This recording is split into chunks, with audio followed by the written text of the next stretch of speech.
Village News. Vypadá můj knírek dobře? OK. Hej. Aktualita. Drzý občan byl načapán při páchání trestného činu. Vesničan číslo 9 je na místě. Díky vesničane 4. Právě stojím na místě, kde se ráno incident stal. Máme záznam z kamery, která stojí tamhle na střeše. Ahoj. Byl to normální den ve vesnici, než vesničan číslo 14 úmyslně porušil zákaz.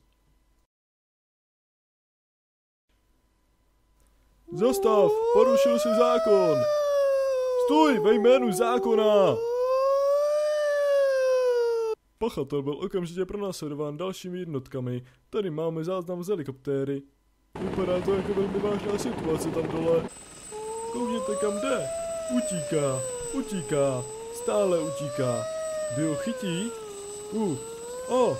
Nevíme. Utíká, stále běží. Teď má potíže. Policie, úplně všude. Jseš si jistý? Ne, já jsem helikoptéra. Stůj! Ne. Řekl ne.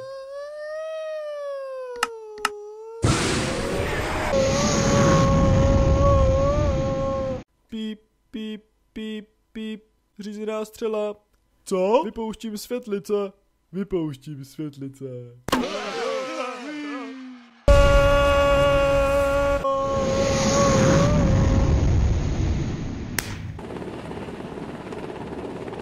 Píp, jdeme k zemi. Píp.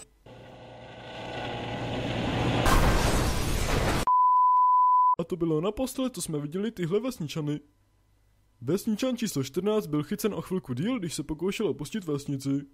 Policie mu do cesty nastražila provaz a potom spadnul. Potom byl předvolán před soud, který rozhodl vesničana hodit do jámy.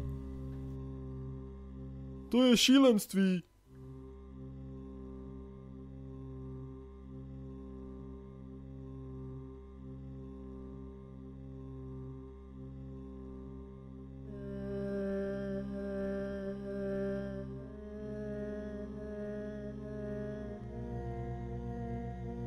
Šílenství? To je Minecraft!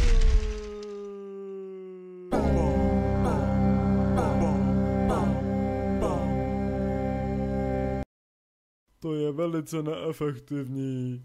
A tady to máte, vesničane 4. Zpátky za vámi do studia. A to je zatím vše pro dnešní edici Villager News. Těším se. Villager News.